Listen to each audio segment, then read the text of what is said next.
ప్రజలారా వినరండి ఈ సత్య సువార్త, సర్వజనులారా కనరండి ప్రభు సత్య సువార్త. వినవచ్చిన ప్రియులకు విమోచన యేసు వార్త. ప్రభు అయిన యేసుక్రీస్తు వారి యొక్క నామములో మిమ్మల్ని అందరినీ ప్రేమతో ఈ సత్య సువార్త అనే ఈ కార్యక్రమానికి ఆహ్వానాన్ని తెలియజేస్తున్నా. దేవుని మహాకృపను బట్టి మరొకసారి దేవుని యొక్క సువార్త మనం వినే అవకాశం ఈ రీతిగా దేవుడు మనకు అనుగ్రహించిన విధానాన్ని బట్టి నేను దేవునికి స్తుతి చెల్లిస్తున్నా. మీకు ఈ సత్య సువార్తను ప్రకటించే భాగ్యం దేవుడు నాకు ఇచ్చినందుకు గాను నేను దేవునికి నిండైన కృతజ్ఞతలను తెలియజేసుకుంటున్నాను. I know what I yam. స్నేహితులారా, నేనేం పెద్ద గొప్ప ఏమి కాదండి బాబు. నేను ఒక చాలా సామాన్యుడిని. సామర్లకోట ఆంధ్ర బాప్టిస్ట్ చర్చిలో దేవుని యొక్క సేవా పరిచర్య చేసుకుంటూ ఇలాగున ఈ సత్య సువార్తని యావత్ లోకానికి ప్రకటించడానికైనటువంటి ఒక ఆశయంతో ముందుకు వెళుతుంటే దేవుడు తలుపు తెరిచాడు, దేవుడు ద్వారం తెరిచాడు. మీ కొరకు ఈ ఛానల్లో ఈ సత్య సువార్తని ప్రకటించేటువంటి ఒక భాగ్యం నా దేవుడు నాకు అనుగ్రహించినాడు. కేవలం ఇది దేవుని యొక్క కృప, కేవలం ఇది దేవుని యొక్క ప్రణాళిక.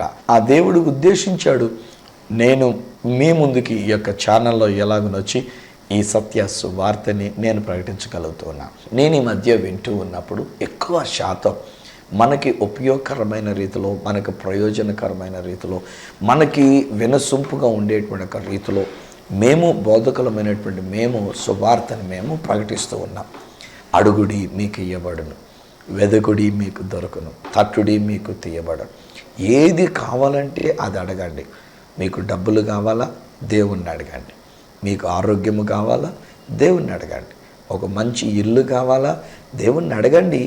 ఒక కారు కావాలా, దేవుణ్ణి అడగండి అంటూ ఇలాగున మేము మాట్లాడుతున్నాం. ఇప్పుడు కూడా చూడండి, నేను 2 మాటలు చెప్పేసరికి మీకు ఎంత హాయిగా ఉందో. మీకు ఇది కావాలా, అది కావాలా అంటుంటే అవునండి బాబు మాకు ఇది కావాలండి, ఇది కావాలండి అని చెప్పేసరి మీరు అనుకుంటూ ఉన్నారు. కానీ ఈరోజు నేను చెప్పే మాట మీరు శ్రద్ధగా విని ఇది అడిగేటువంటి ఒక విషయంలో కనుక మనం జాగ్రత్త కలిగి ఉన్నట్లయితే అద్భుతం అండి. నిజమైన సత్యాన్ని మనం తెలుసుకుందామండి. బైబిల్ గ్రంథంలో నుండి నేను చదువుతున్నప్పుడు సడన్గా ఒక వచనం నా కళ్ళకు కనబడింది. షాక్ అయిపోయాను ఒక వచనం చదువుకునేసరికి. కీర్తనకారుడు తన యొక్క కీర్తనలో 27వ కీర్తనలో ఒక మాట ఇలాగున సెలవిస్తూ ఉన్నాడు. 27వ కీర్తన 4వ వచనములో ఉన్నటువంటి ఒక మాట ఏమని అంటూ ఉన్నాడంటే, యెహోవా యొద్ద ఒక వరము అడిగి తిని దానిని నేను వెతుకుచున్నాను. అడిగాను, వెతికాను. ఇది మనకి మత్తయి సువార్త 7వ అధ్యాయము 7వ వచనంలో ఉన్నటువంటి ఒక మాట. ప్రభు అయిన యేసుక్రీస్తు వారు చెప్పిన మాట. స్వయాన యేసయ్యే చెప్పారు ఆ మాట. ఆయన అన్నారు, అడుగుడి మీకు ఇయ్యబడును, వెదకుడి మీకు దొరకను. ఏమడగాలి? ఇక్కడ కీర్తనకారుడు పాత నిబంధన గ్రంథములో ఎప్పుడో చాలా కాలం క్రితమే ఆయన ఒక విషయం అడుగుతున్నాడు, ఒక విషయాన్ని ఆయన వెతుకుతూ ఉన్నాడు. ఏమిటబ్బది? అది కనుక మనం గమనించినట్లయితే అంటాడు కదా, యెహోవా ప్రసన్నతను చూచుటకును ఆయన ఆలయములో ధ్యానించుటకును నా జీవిత కాలమంతయు నేను యెహోవా మందిరములో నివసింప కోరుచున్నాను. నేను ఆయన ఆలయములో ధ్యానించి ఆయన మందిరములో నివసించడానికి ఇది నేను అడుగుతున్నా, ఇది నేను వెతుకుతున్నా. ఏమండి, ఈరోజు నేను మిమ్మల్ని ఒక ప్రశ్న అడుగుతున్నా. ఎంతమంది మీ నిజంగా దేవుని యొక్క సన్నిధానాన్ని మనం కోరుకుంటూ ఉన్నాం? ఎంతమంది మీ నిజంగా నా జీవిత కాలమంతయు నేను దేవుని యొక్క మందిరములో నేను నివసింప కోరుచున్నాను అని చెప్పేసి అని ఒక ఆశయంతో మనం అడుగుతూ ఉన్నాం? నో, ఈ రోజుల్లో అవన్నీ వద్దులేండి. గుడికి మనం వెళ్ళక్కర్లేదు, దేవుని యొక్క సన్నిధానానికి మనం వెళ్ళక్కర్లేదు, ఆయన ప్రసన్నతను మనం వెతకక్కర్లేదు, ఆయన యొక్క సన్నిధిని మనం వెతకక్కర్లేదు. కానీ మనకు మాత్రం వచ్చేయాలి ఇంకా లాభాలు కదా.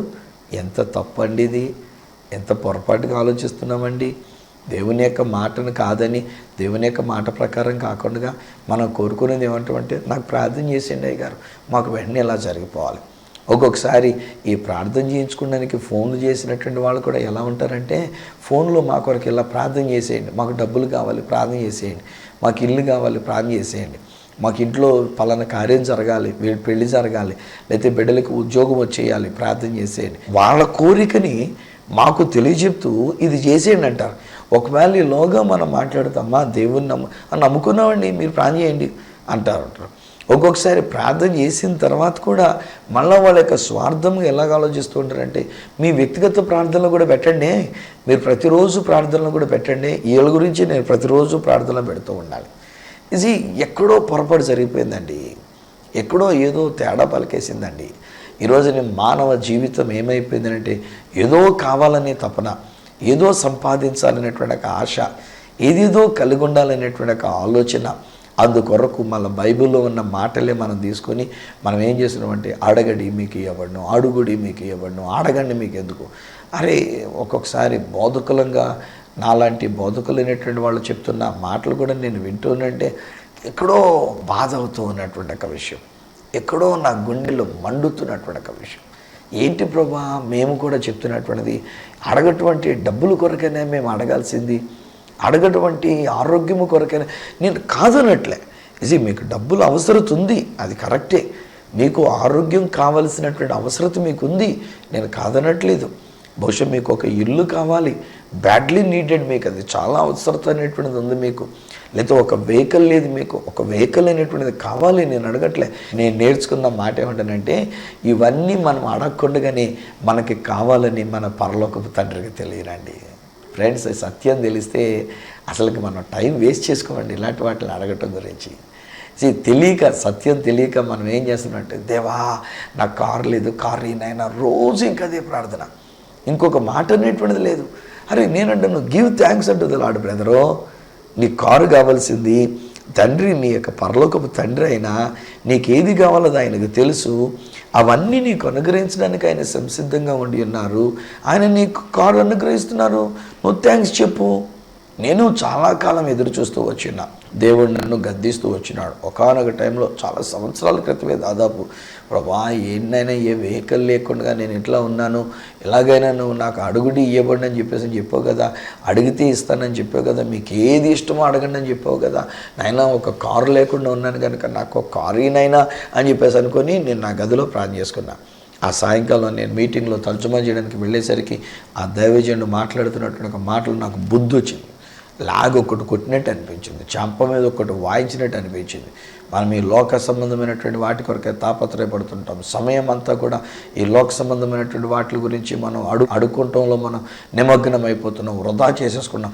ఇలా సూటిగా అనమాట దేవుడు నాతో మాట్లాడేది. ఆ రోజు తిరిగి మళ్ళీ నా రూమ్కి వెళ్ళిన వెంటనే నేను దేవుని దగ్గర మొరపెట్టుకుని చెప్పి, ఐఎమ్ సారీ ప్రభా, ఇక మీదట నాకు ఒకవేళ కారు అవసరం ఉన్నా, లేక నాకు ఒకవేళ ఏదైనా అవసరం ఉన్నా దాని గురించి అంటూ నేను అడుగును, నీకు స్తుతులే నేను చెల్లించుకుంటా. ఆ రోజు నుంచి స్తుతించుకున్నానండి. ఒక్కొక్కసారి మధ్య మధ్యలో మనస్సు గనక, మధ్య మధ్యలో మానవ మనస్సు గనక, ఇంకా కారు రాలేదేంటి ప్రభా, ఎవరైనా ఇస్తారని అనుకున్నాను ప్రభా, ఎవరైనా సహాయపడతారని అనుకున్నాను ప్రభా, ఎవరైనా కారు గిఫ్ట్ ఇస్తారని అనుకున్నాను. ఒక్కొక్కసారి కొంతమంది చెప్తుంటారు, ఈ కారు గిఫ్ట్ అండి, మా యొక్క సంఘస్థులు పలానా వాళ్ళు ఇచ్చారండి, ఈ కారు గిఫ్ట్ అండి, ఇదిగో పలానా బ్రదరు నా యొక్క టీవీ ప్రోగ్రాం చూసి ఆయన ప్రేరేపించబడి స్పాన్సర్ చేసి కొనిచ్చాడండి, ఇంతకు ముందున్న కారు ఇచ్చేసానండి, దాన్ని నేను అమ్మేశానండి, ఇప్పుడు ఇంకో కొత్త కారు తీసుకున్నానండి, ఇట్లా చెప్తానంటే నేను అనుకున్నాను, ప్రభా ఏనైనా నేను కూడా ఎంత నమ్మకంగా సేవ చేస్తున్నాను కదా నైనా, ఇన్ని వేల రూపాయలు నేను ఖర్చు పెట్టి నీ సువార్తని, ఈ సత్య సువార్తగా నేను ప్రకటిస్తున్నాను కదా నైనా, ఎవరికైనా ఒక్కరికి ప్రేరేపణ కలగదా అని మధ్య మధ్యలో అనిపించేది. వెంటనే దేవుడు తిడుతున్నాడు, కొడుతున్నాడు, రే జాగ్రత్త, నువ్వు నా నీతిని నా రాజ్యాన్ని మొదట వెతుకు, అప్పుడు ఇవన్నీ నీకు అనుగ్రహిస్తాను.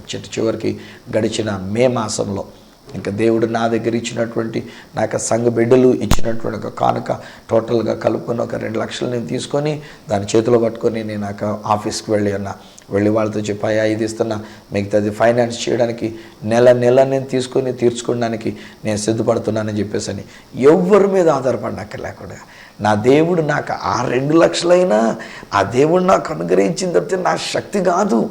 నేను ఆ 2 లక్షలు కూడా చేతిలో పెట్టుకోగలిగినంతటి అంత సొమ్ము కలిగినటువంటి ఒక వ్యక్తిని కాను, నాకు తెలుసు ఖచ్చితంగా. ఎందుకంటే నాకు అంత 2 లక్షలు ఉంటే 2 నెలలు పైబడి నేను సువార్తని వివిధమైన ఛానల్స్లో ప్రకటించుకుంటే ఖర్చు పెట్టేసుకుంటా 2 లక్షలు ఉంటే కనుక. సో ఎలా అనుగ్రహించాడో నాకు తెలియదు.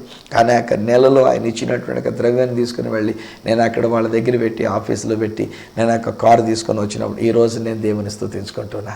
ఈరోజు దేవుడు నాకు అనుగ్రహించినటువంటిది అది చిన్నది కాదు, అది పెద్ద కారు కూడా కాదు, మరీ సామాన్యమైనటువంటిది కాదు, అయితే అసమానమైనటువంటి మరీ అధికమైనటువంటి రీతిగా ఉండినటువంటి కారు కూడా కాదు. నాకు సరిపడింది, నేను డ్రైవ్ చేసుకోగలిగింది, అలాగే నేను సులువుగా నేను వెళ్ళగలిగింది, చక్కగా సురక్షితంగా నేను ప్రయాణం చేయగలిగిన ఒక మంచి కారు నా దేవుడు నాకు ఇచ్చాడు. It was God's time in the month of May so that the car would come to me. ఆ కారు నా దగ్గరికి రావడానికి 2018 మే నెల కొరకు దేవుడు సిద్ధం చేశాడు. ఎప్పటి నుంచో నేను ఒకవేళ టెన్షన్ పడితే దానివల్ల ప్రయోజనం ఏముంది? అయితే నేను చేయాల్సిన పని ఏంటంటే దేవునికి స్తుతులే చెల్లించాలి. నేను ఊహించకుండానేనండి సామర్లకోటలో దేవుడు మాకు ఒక మంచి గృహాన్ని ఇచ్చినాడు. నేను కట్టుకోగలిగినంత స్తోమత నా దగ్గర లేదు. దాదాపు 10 సంవత్సరాలు పైబడి సంవత్సరం ఏదో కొంచెం చిన్న కార్యక్రమం అలా చేస్తూ నిజానికి దేవుని కృపచేతి ఈరోజు గుండెమే చేసుకొని నేను చెప్పగలిగినటువంటి మాట ఏదంటాను కదా, అప్పు అనేటువంటిది లేకుండా దేవుడు యొక్క గృహాన్ని కట్టుకోవడానికి దేవుడు అవకాశాన్ని ఇచ్చినాడు. నా దృష్టిలో నేనంటాను, దేవుడు ఇస్తాడు కాదు స్నేహితులరా, మీకు కావలసిన గృహము దేవుడు ఇచ్చి ఉన్నాడు, మీకు కావలసిన ఒక వాహనము దేవుడు మీకు ఇచ్చి ఉన్నాడు. ఒక చిన్నోడిని I know what I am, నేనేంటో నాకు తెలుసు. అలాంటి నా జీవితంలో దేవుడు నాకు ఒక కారు ఇవ్వగలేదు. ఈరోజు నేనంటాను, మీకు కావలిస్తే కారు ఇవ్వలేడా? దేవుడు మీకు కావలసిన వాహనాన్ని ఇవ్వలేడా? ఒక చిన్న బైక్ కొనుక్కోవాలనుకుంటే, ఒక స్కూటీ కొనుక్కోవాలనుకుంటే బహుశా మీ శక్తికి మించినటువంటిది అది. కానీ ఈరోజు నేను చెప్తా, శక్తికి మించిన దానిని దేవుడు ఇవ్వగలిగినటువంటి ఒక సమర్థుడు, సమస్తము సాధ్యమే. కానీ అడుక్కోవద్దు. నేను ఈరోజు నేర్పిస్తున్న మాట అది, అడుక్కోవద్దు. మనం అడిగితే మనం దేని గురించి అడగాలంటే, దేవా నీ సన్నిధిలో నేను ఉండాలి నాయన, నీ మందిర ఆవరణములో నేను ఉండాలి నాయన, నా జీవిత కాలమంతా కూడా నేను ఒకే ఒక్క వరం అడుగుతూ ఉన్నా, అదేంటంటే నీ సన్నిధిలో నన్ను ఉంచు నాయన, నీ ఆలయంలో నన్ను ఉంచు నాయన, నీ మందిరంలోనికి నన్ను తీసుకుని వెళ్ళి నాయన, నీ సన్నిధిలోనికి నన్ను తీసుకుని వెళ్ళాను. I want to be there in your presence. మన వాళ్ళు చెప్పేటప్పుడు భలే విచిత్రంగా ఉంటాయండి. అయ్యో ఏం చెప్పమంటారు పాస్టర్ గారు, సైతన్ గడు నన్ను గుడికి రానివ్వట్లేదండి అంటారు. తేరగా దొరికాడు సైతన్ గాడు ఆయన తిట్టుకోవడానికి, సైతన్ గాడు మీద నింద వేసేయడానికి. రాకుండా ఎగ్గొట్టింది మీరు. పాస్టర్ గారు అడిగితే మాత్రం మీరు చెప్తున్న మాట ఏంటంటే మళ్ళీ సైతన్ గారు మిమ్మల్ని రానివ్వలేదని చెప్పేసి అని అంటారు. నో, సైతన్ గాడికి అంత సీన్ లేదు. మిమ్మల్ని రానివ్వకుండా చేసేటంతటి శక్తి బలము వాడికి లేదు. వాడు మిమ్మల్ని ఆపగలిగినంత శక్తి బలం వాడికి లేదు. మీ అంతటి మీరే, నా అంతటి నేనే, మనంతటి మనమే. మనం మిగతా ఏవేవో అడుక్కుంటామో, నీ మందిరానికి వెళ్ళడానికి నాకు సహాయపడు ప్రభు అని చెప్పేసి మనం అడుక్కుంటలే. అందుకని మనం ఏం చేస్తున్నామంటే సరిగ్గా ఆదివారం నాడే మనం బట్టలు కొనే కార్యక్రమం పెట్టుకుంటాం. సరిగ్గా ఆదివారం నాడే చుట్టాల ఇంటికి వెళ్ళాలని చెప్పేసి అనుకొని మనం వెళ్ళి నా చుట్టాలని గుడికి వెళ్ళనేమో మనం గుడికి వెళ్ళకుండా మానేస్తాం. నేను మాత్రం చాలా సెంటిమెంటల్గా ఫీల్ అవుతానండి. ఇజ్రాయెల్ దేశానికి నేను వెళుతూ వచ్చాను, చాలాసార్లు వెళ్ళాను. ఇప్పటికే దాదాపు 38-39 సార్లు పైనే నేను వెళ్ళినటువంటిది. కానీ ఇజ్రాయెల్ దేశంలో కూడా నా రోషం ఏమంటారంటే, ప్రతిరోజు మార్నింగ్ దేవుని సన్నిధిని వెతుకుతా నేను. ప్రతిరోజు మార్నింగ్ ఒకవేళ ఎలాంటి ఆటంకాలు వచ్చినా, టైం ఆటంకం వచ్చినా, పెద్దల ఆటంకాలు వచ్చినా, లేకపోతే గైడ్ల ఆటంకాలు వచ్చినా, నేను అంటాను, అయ్యా నేను దైవ సేవకుడిని, మార్నింగ్ దేవుణ్ణి వెతకకుండా మాత్రం నేను ఉండను. నేను ఒకటి అడుగుతున్నా, ప్రతిరోజు ఉదయం కనీసం ఒక అర్ధ గంట నేను దేవుని యొక్క సన్నిధిలో గడపాలి, నేను దేవునితో నేను గడపాలి. అలాగనే ఒక రోజు ఆదివారం వస్తుంది, ఆదివారం వచ్చినప్పుడు కూడా ఊరంతా తిరుగుతూ, దేశమంతా తిరుగుతూ వాటిలో చూడడం కంటే నా దేవుణ్ణి చూడడానికి అనేటువంటి రీతిగా ఆరాధన కొరకు అంటాను. నాతో వచ్చినటువంటి వాళ్ళందరితో చెప్తాను, నాయనా ఈరోజు ఆదివారం, రోషము కలిగి మిగిలిన వాళ్ళందరూ వాళ్ళ దేవతలను, దేవుళ్ళని వాళ్ళు పూజించుకుంటూ ఉన్నారు కదా, వాళ్ళు ఆరాధించుకుంటూ ఉన్నారు కదా. అలాంటప్పుడు మనము కూడా మన యొక్క దేవుడిని మనం ఆరాధించేటువంటి సమయం కదా ఆదివారం. కనుక ఎక్కడైనా ఒక చోటుండి మనం దేవుణ్ణి ఆరాధించుకుందాం. ఏదో ఉదయకాలం తెల్లవారుజామున వచ్చేద్దాం రండి, ఒక గంట సేపు దేవుణ్ణి ఆరాధించుకుందాం రండి. లేదు, ఒకవేళ పొద్దుటంతా మనం తిరిగేసి పగలంతా తిరిగేసి ఆ సాయంకాలానికి మనం చేరుకున్న తర్వాత ఆ సాయంకాలమైనా ఆరాధన పెట్టుకొని దేవుణ్ణి ఆరాధిద్దాం రండి. ఆయన ఆలయంలోనికి వెళదాం. ఒక్కొక్కసారి మాకు బార్ ఉంటుంది చూసారా, మద్యపానం సేవించేటువంటి ఒక బార్. ఆ హోటల్స్లో మేము బయట దేశాలు తీసుకుని వెళ్ళినప్పుడు అదే ఖాళీగా ఉంటుంది. ఆ బార్లోనికి వెళ్ళి మొట్టమొదటిగా దురాత్మ శక్తులన్నింటినీ నేను బంధిస్తా. ప్రభువా, ఇక్కడ ఏ ఇతరమైనటువంటి దేవతలు కానీ, ఏ ఇతరమైనటువంటి ఒక విగ్రహ సంబంధించినది కానీ, ఏ ఇతరమైనటువంటి ఒక విషయాలు కానీ ఇక్కడ ఉన్నట్లయితే వాటన్నిటినీ బంధించి ఇక్కడ నీ అట్మాస్ఫియర్ నేను విడుదల చేస్తున్నా.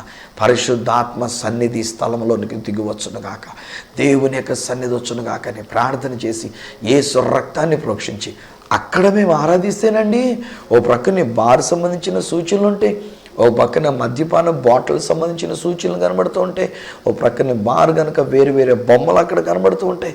But we don't look at them. వాటిని మేము చూడం, అక్కడ యేసు ప్రభునే మేము చూస్తాం. ఎంత ఆనందమో తెలుసండి. బాగా ఎంజాయ్ అండి బాబు. ఎంగాను నేను ఇజ్రాయెల్ దేశాన్ని తీసుకుని వెళ్ళినప్పుడల్లా, నేను బయట దేశానికి వెళ్ళినప్పుడు, ఇండియాలో ఉన్నప్పుడు కూడా అంతేనండి. ఆదివారం నాడు ప్రయాణం అనేది ససేమరా నేను పెట్టుకోను. ఒకవేళ ప్రయాణం చేసుకోవాల్సి వస్తే ఆరాధన అనంతరమే తప్ప ఆరాధన లేకుండా చేసి ప్రయాణం చేసేటువంటి ఒక విధానాన్ని పెట్టుకోను. ఒకవేళ ఆ ఆరాధన సమయం ఆదివారం అనేటువంటిది ట్రైన్లో వెళ్ళవలసిన పరిస్థితి వస్తే నేను, నా భార్య కానీ లేక నాతో పాటు ఎవరున్నా, ఒకవేళ ఎవరు అక్కడ దేవుని బిడ్డలైనటువంటి వారు లేకపోయినా నేను ఒక్కడినే నా మనసులో ఆరాధించుకుంటా ఉంటాను. దేవానికి స్తోత్రం నాయనా, నీ సన్నిధి నేను అనుభవిస్తున్నాను నాయనా. ఈ రైలు బండిలో నాయన ప్రయాణంలో నీ సన్నిధి నేను అనుభవిస్తున్నాను కొని అలాగున్న నా దేవుణ్ణి నేను స్తుతించుకుంటూ అదే ఒక్క వరం నేను అడుగుతున్నా. ఫ్రెండ్స్, మరి మిమ్మల్ని నేను అడుగుతున్నా, మీరేం అడుగుతున్నారు నాయన? ఒకసారి ఆలోచన చేసుకోండి. మీరు దేని కొరకు అడుగుతున్నారు? మీరు దేనిని వెతుకుతూ ఉన్నారు? ఆదివారం వచ్చేసరికి పిక్నిక్కి వెళ్దామని ఎదుగుతున్నారా? ఆదివారం వచ్చేసరికి బయటికి క్యాంప్కి వెళ్దామని ఎదుగుతున్నారా? ఏదన్నా ఊరు వెళ్దాము, మమ్మీ ఏదైనా ఊరు వెళ్దాం, అమ్మ నాన్న ఏదైనా ఊరు వెళ్దాం నాన్న అని చెప్పేసి అని నాన్నని అమ్మని కూడా పేచి పెట్టి ఏదైనా ఊరు వెళ్ళడానికి చేస్తున్న పిల్లలు, ఒకవేళ పిల్లల యొక్క కోరికలు తీర్చాలి కనుక గుడి మానేసి మనం వెళ్దాంలే రెండురా అని చెప్పేసి అని ఒకవేళ తీసుకుని వెళ్ళడానికి అయినటువంటి రీతిగా ఉన్నారేమో. ఈరోజు నేను క్రీస్తు ప్రేమతో చెప్తున్నాను స్నేహితులారా, ప్రతి ఆదివారం అది దేవునిది. మన దేవునికి ఆ దినం అప్పగించేయాలి. ఆ రోజు దేవుని యొక్క సన్నిధినే మనం వెతకాలి, దేవునినే మనం వెతకాలి. అంతకు మించి ఇంకోటి ఉండకూడదు. అడిగితే దేవుని యొక్క సన్నిధిలో ఉండటం కొరకు అడగాలి, వెతికితే దేవుని యొక్క సన్నిధినే మనం వెతకాలి. కీర్తనకారుడు అంటున్నాడు, ఒక్క వరం నేను అడుగుతున్నా, ఒక్క విషయాన్ని నేను వెతుకుతూ ఉన్నా. అదేంటనంటే ఆయన యొక్క ప్రసన్నత, ఆయన ఆలయంలో ఆయన యొక్క కృపను ధ్యానించడానికి అన్నట్టుగా ఆయన ఆలయాన్ని నేను వెతుకుతున్నా, ఆయన మందిరాన్ని నేను వెతుకుతున్నా. Better you go to the church. Brother, మీకే నేను చెప్తున్నాను, నెగ్లెక్ట్ చేయొద్దు, నిర్లక్ష్యం చేయొద్దు, దేవుని యొక్క సన్నిధిని నిర్లక్ష్యం చేయొద్దు, దేవుని యొక్క ఆలయాన్ని నిర్లక్ష్యం చేయొద్దు. అమ్మా సిస్టర్ గారు, మీకు కూడా చెప్తున్నాను రా, మనం అందరం దేవుని ఆలయానికి వెళ్ళాలమ్మా. బహుశా మనం ఇంతకు మునుపు మన యొక్క జీవితంలో ఒకవేళ ఆలయాన్ని నిర్లక్ష్యం చేసేసామేమో, ఆదివారం నాడు దేవుని యొక్క సన్నిధిని నిర్లక్ష్యం చేసి ఉన్నానేమో. ఈరోజు దేవుడు నాకు అప్పగించిన సంఘం విషయంలో కూడా నేను చెప్తానండి, దాదాపు 25-30 సంవత్సరాలు పైబడి అనుకుంటాను ఈ రోజు వరకు కూడా ఏ రోజు తెల్లవారుజాము ప్రార్థన లేకుండా అనేటువంటిది లేదు నా చర్చిలో. దేవుడు నాకు అప్పగించిన బిడ్డల్ని నేను ప్రోత్సహించినప్పుడు ఒక్కొక్కసారి ఒకవేళ 10 మంది రావచ్చు, ఒక్కొక్కసారి 50 మంది రావచ్చు, ఒక్కొక్కసారి 100 మంది పైగా రావచ్చు. తెల్లవారుజామున 4:30 ప్రాంతాలకి వాళ్ళు గుళ్ళోకి వచ్చేస్తూ ఉంటారు. 5 నుంచి 5:30 వరకు ఒక పాట పాడుకొని, ఒక ప్రార్థన చేసుకొని, ఒక దేవుని యొక్క వాక్యపు వాగ్దానం అనేటువంటిది వారితో పంచుకొని వారిని దీవించి వారిని మరలా తిరిగి నేను పంపిస్తూ ఉంటాను. ఒక్కొక్క పర్యాయం ఎవరైనా సాక్ష్యం చెప్పాలనుకుంటే కూడా ఆ తెల్లవారుజాము ప్రార్థన అనంతరమే సాక్ష్యం చెప్పడానికి కూడా అవకాశం ఇస్తూ ఉంటా. వారు దేవునిని మహిమపరుచున్నట్లుగా వారిని నేను ప్రోత్సహిస్తూ ఉంటా. ఏం చేతనంటే ఎప్పుడైతే దేవుని యొక్క సన్నిధిని వెతుకుతామో, ఎప్పుడైతే దేవుని యొక్క సన్నిధి కొరకు మనం అడుగుతామో, నా ప్రియ స్నేహితులారా, హీ డస్ మిరకల్స్ అండి బాబాయ్ గారు. అద్భుతాలే ఆయన చేస్తూ ఉంటాడు. ఐ థింక్ జస్ట్ 2 days క్రితం అనుకుంటా ఒక కుమార్తె నాతో మాట్లాడుతోంది, డాడీ గారు నా భర్త ఆయన రిక్షా తొక్కుతూ ఉంటారు, ఆ యొక్క రిక్షాని తీసుకుని వెళ్ళి సాధారణంగా ఒక చెట్టు కింద పెడుతూ ఉంటారు రాత్రిపూట. కానీ గడిచిన రాత్రి ఆయన చెట్టు కింద పెట్టవలసింది పోయి ఆయన చెట్టు కింద కాకుండా పక్కనే కూడా పెట్టుకున్నాడు. ఆయన ఎందుకు పెట్టాడో ఆయనకి తెలియదు. ఎప్పుడూ పెట్టనటువంటి ఒక చోట ఈ రిక్షాని తీసుకుని వెళ్ళి ఆయన పెట్టి ఇంటికి వచ్చాడు. పొద్దుడు లేచి చూడబోయేసరికి ఆ చెట్టు విరిగిపోయి ఆ చెట్టు కూలిపోయింది. ఆ చెట్టు ఒకవేళ అక్కడే గనక మా రిక్షా పెట్టి ఉంటే రిక్షా తుక్కు అయిపోయి ఉండేది. ఇక మా జీవితానికి మాకు ఏ విధమైనటువంటి ఆధారం లేకుండా అయిపోయింది. దేవుడు ఎంత గొప్ప కార్యం చేశాడు. నేను ప్రతిరోజు అంత దూరం నుండి వస్తున్నందు చేత నన్ను జ్ఞాపకం చేసుకొని నా దేవుడు చేసిన కార్యం అని అంటూ ఆమె దేవుని స్తుతించినది. అందుకే ఈరోజు నేను మిమ్మల్ని అడుగుతున్నాను, నా ప్రియ స్నేహితులరా, అడిగితే గనక ఒక్క విషయం అడగండి, ఒక్క వరం అడగండి. దేవా, నీ మందిరంలో నేను ఉంటా, నీ ఆలయంలో నేను ఉంటా, నీ మందిరానికే నేను వస్తా.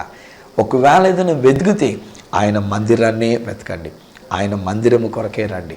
ఆ దేవుడు అద్భుతమైన కార్యాన్ని జరిగిస్తాడు. చివరిగా ఒక మాట చెప్పి నేను మీ కొరకు ప్రార్థన చేయాలని ఆశపడుతూ ఉన్నా. హన్నా అనేటువంటి ఒక స్త్రీని గురించినటువంటి ఒక విషయంలో మనం ఆలోచన చేస్తే, తన భర్త దగ్గర ఎంతో గారాభం పొందినటువంటి ఆమె, ఎంతో ప్రేమ ఆప్యాయతలను పొందుకున్నటువంటి ఆమె. తన భర్త తనకున్నటువంటి మరి ఒక భార్య ఉంటే ఆమె కంటే కూడా ఎక్కువ ఈమెనే ప్రేమిస్తూ వచ్చినాడు. కానీ ఈమెకు ఒక లోటు ఉంది. అదేంటనంటే పిల్లలు లేరు. తనకు తోటి సహోదరి మరి ఒక ఆమె ఉంది, ఆమెకు పిల్లలు పుడుతూ వచ్చినారు. ఆమె ఏడిపిస్తూ వచ్చింది, ఆమె బాధిస్తూ వచ్చింది, ఆమె హేళన చేస్తూ వచ్చింది.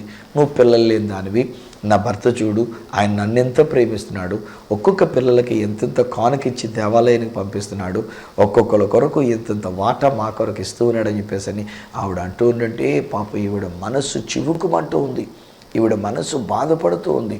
చివరకు ఒక్కొక్క సమయంలో ఆవిడ ఏం చేసిందంటే, తన భర్తతో పాటు ఆ దేవాలయం దగ్గరికి వెళ్ళినప్పుడు వేదనంతా వెళ్ళగక్కుకుంది, తన దుఃఖమంతా అక్కడ వెళ్ళగక్కుకుంది. నేను ఆ విషయాలు చదువుతూ ఉన్నప్పుడు సమూయేలు మొదటి గ్రంథం 1వ అధ్యాయంలో ఆ మాటలు చదువుకున్నప్పుడు ఏముంటుందంటే, భర్తతో ఆ విషయం చెప్పలే, భర్త ప్రేమించేటువంటి ఒక భర్త, మంచి భర్తను దేవుడు ఇచ్చి ఉన్నాడు. తోటి స్త్రీగా ఉండినటువంటి తన యొక్క సహోదరి ఏడిపిస్తూ వచ్చినటువంటి ఆమె, హేళన చేస్తూ వచ్చినటువంటి ఆమెకి రిటాలియేషన్గా ఆమెను ఎదురు తిట్టేసి ఆమె మీద గొడవ పెట్టేసుకొని ఆమె మీద దెబ్బలాట పెట్టేసుకొని అలాగా కూడా లేదు. పోనీ దేవాలయానికి వెళ్ళినప్పుడు అక్కడ దైవజనుడు కుర్చీలో కూర్చున్నాడు, ఆ దైవజనుడు కూడా ఏమీ చెప్పలేదు, ఆ దైవజనుడితో కూడా తన యొక్క వేదన దుఃఖాన్ని పంచుకోలేదు. కానీ ఆమె మందిరమును వెతికి ఆ మందిరంలోనికి వెళ్ళింది.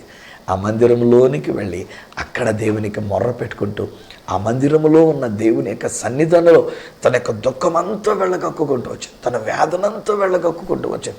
చివరికి ఆ దైవజనుడు ఆమెను చూచినప్పుడు అనుకున్నాడు కదా, ఇవిడేట్రా పొద్దుటే మందు కొట్టేసి వచ్చినట్టుంది, ఇలా మందు కొట్టొచ్చి గుళ్ళకే రావాలని అనుకొని దగ్గరికి వెళ్ళి కూడా కోపడతాడు. అమ్మ, పొద్దుటే నువ్వు ఎలాగున్నా మందు కొట్టి రావడం ఇది నీకు సమంజసమేనా? దేవాలయంలోనికి రావడం అది కూడా నీ పెదవులు కదులుతున్నాయి, కానీ నువ్వు ప్రార్థన చేస్తున్నావో లేకపోతే ఏమంటున్నావో నాకేమాత్రం కూడా వినబట్లేదంటే ఆవిడ చెప్తుంది, నాయన, నేను మందు కొట్టి రాలేదు, నేను మద్యపానం సేవించి రాలేదు, నా హృదయంలో ఉన్న వేదనంతా దేవుని యొక్క మందిరంలోనికి వచ్చి నేను కుమ్మరించుకుంటున్నా. ఒక్క వరము నేను అడిగి ఉన్నా, అది నా దేవుడి యొక్క మందిరంలో నాకు అనుగ్రహిస్తున్నాడన్న నమ్మకంతో వచ్చి నా హృదయం అంతా వెళ్ళగక్కుకుంటున్నానంటే అప్పుడు ఆ దైవజనుడు అంటాడు, అమ్మ, అయితే వెళ్ళు, నువ్వు అడిగినటువంటిది, నువ్వు ఏదైతే దేవుని దగ్గర నువ్వు కోరుకొని ఉన్నావో అది దేవుని యొక్క. He didn't know that she was actually waiting for the children. పిల్లల కొరకు తను అడుగుతుంది, పిల్లల కొరకు తను ఆశ కలిగి ఉందన్న విషయం తెలీదు.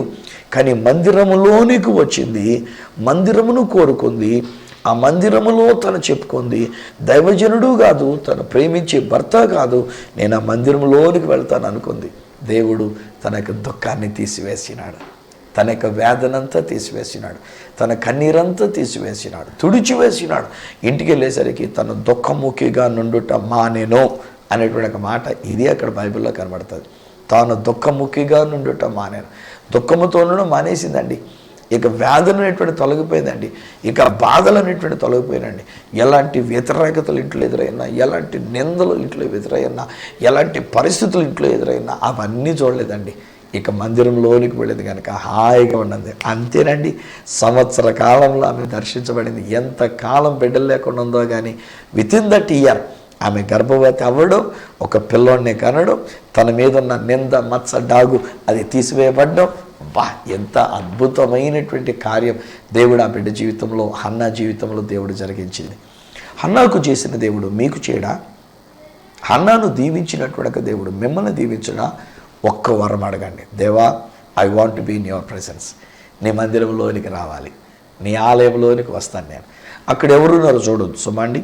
అక్కడ ఒకవేళ దైవజనుడి మీద మీకు ఇష్టం లేకపోయినా కానీ దైవజనుడి వైపు చూడొద్దు. ఒక్కొక్కసారి మనవాళ్ళు చూస్తే ఏంటంటే అక్కడ వచ్చిన మనుషులను చూస్తూ ఉంటారు, అక్కడికి వచ్చిన స్పీకర్స్ని చూస్తూ ఉంటారు. ఎప్పుడు ఉండే పాదిరి గారి కంటే ఈరోజు గెస్ట్ స్పీకర్ వచ్చారంటే గెస్ట్ స్పీకర్ని చూస్తూ ఉంటారు. ఒకవేళ అందులో కూడా మనం ఏం చేస్తూ ఉంటామంటే ఆ డ్రెస్ మనం చూస్తూ ఉంటాం. వీళ్ళు ఈ రంగు వేసుకున్నారు, వీళ్ళు నల్ల రంగు వేసుకున్నారు, సైతన్ గారు రంగు వేసుకున్నారు, వీళ్ళు ఎంత పెద్ద కలర్ఫుల్గా ఉండాలా, ఇంత జిగిల్మైనటువంటి ఒక కలర్ అవి చూస్తున్నారు. వాటి మీద మీరు కామెంట్ చేస్తున్నారు అని అంటే you are not looking unto Jesus. Even there in the presence of God, దేవుని యొక్క సన్నిధిలోనికి వెళ్ళి ఆలయంలోనికి వెళ్ళి యేసు ప్రభువుని చూడడానికి బదులుగా మనం ఆ మనుషులు వేసుకున్న డ్రెస్సులను చూస్తే మనకు ఏం ఒరిగేది లేదండి. వాళ్ళని చూస్తే మనుషులను చూస్తే మనకు లభించేది ఏమీ లేదండి.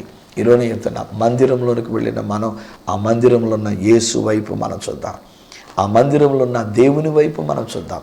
ఆ దేవాతి దేవుని మనం కోరుకున్న దానిని బట్టి మనం అడగక్కర్లేకుండా, మనం ఏమి చెప్పక్కర్లేకుండా, మనకేది కావాలో మనకేది అవసరమో అవన్నీ అడగకుండానే ఇచ్చేటువంటి దేవుడు మీకు మీ జీవితానికి దేవుడు అనుగ్రహించినాడు.